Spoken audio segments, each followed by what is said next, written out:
Okay, so drum roll. Let's see what this hive has done. Now we've got two deep brood boxes on the bottom. We've got a deep honey super and a medium honey super.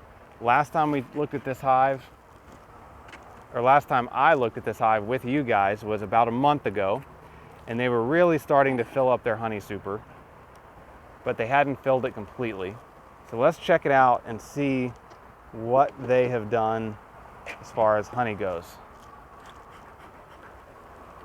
Usually when I'm checking a honey super, I just do a really quick check. This is so tall I can't even see in it. I think I need a step ladder. Oh, this is so beautiful. So this was a frame of foundation. Check it out. It's just a beautiful frame. They've drawn it all out. It's full of nectar. Now none of it's capped.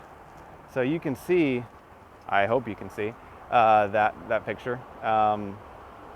It's just glistening with nectar. So it's just a beautiful frame of nectar.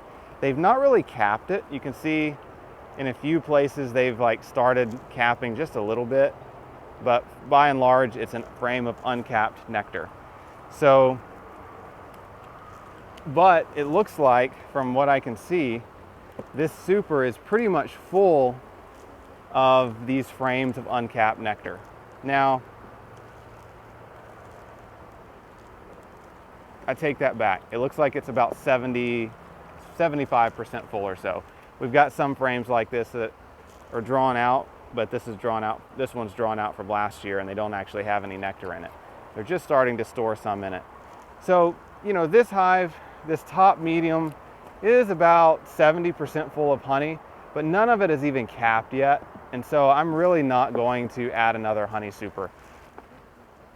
In my area, we've only got another 10 days, maybe 10 days or so of honey flow left. And this box only being 70% full, and they haven't started capping any of it yet, they'll probably just finish out this super in the next 10 days. If I still had 2 or 3 weeks of really strong honey flow left, I'd probably go ahead and add another super. But I'm not gonna do that because the honey flow is on a downhill decline. And I really want them just to fill up this honey super.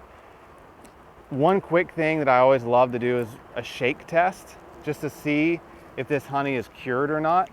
And you hold the frame horizontally over the hive and you shake it and see if nectar rains out. And I can see now the top of my frames are covered in little droplets of nectar. When you shake a frame like that and nothing comes out, or only a drip or two comes out, that's a good sign that the honey is cured and ready to harvest. Now, if it's all capped over with wax cappings, that's a good sign it's ready as well. But sometimes the bees run out of energy, run out of nectar really, and they don't finish capping all the frames. That's relatively normal. So our deep honey super, I just want to take a really quick look and see what they've done down here. Now this is one of the outside frames. So they've got quite a bit going on here. I mean, they've got some, they're starting to cap it. So you can see they're starting to cap it. They do have some pollen. You can see that yellow pollen in those frames. That's okay. You can extract these frames and some of that pollen will come out, some of it will stay in, but it's fine to have pollen up in your honey super. But I just love those beautiful white cappings of honey. And so, I mean, this hive has really done quite well. I mean, they've probably got 40 pounds of honey, 50 pounds of honey in this top super, and they're working on the bottom super as well.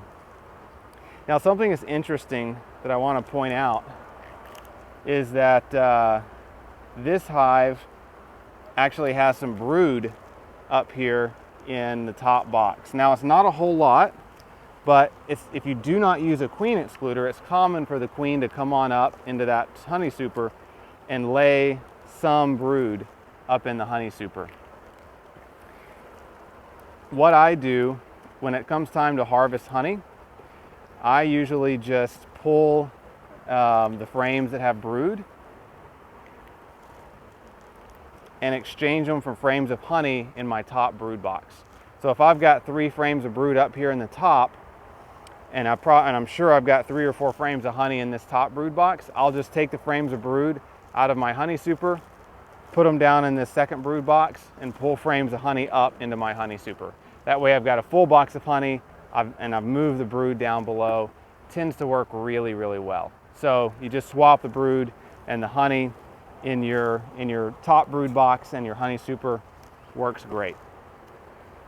The other option is you can take these frames, even if they have brood in them, extract it, and then get it back onto your hive within a few hours, and the cat brood typically will survive, and it's still fine. So this hive's doing great. I mean, I'm going to leave it. I'm not going to add a honey super. I would expect them to keep filling up these boxes, and I'll probably come back in 2 or 3 weeks and we'll harvest honey.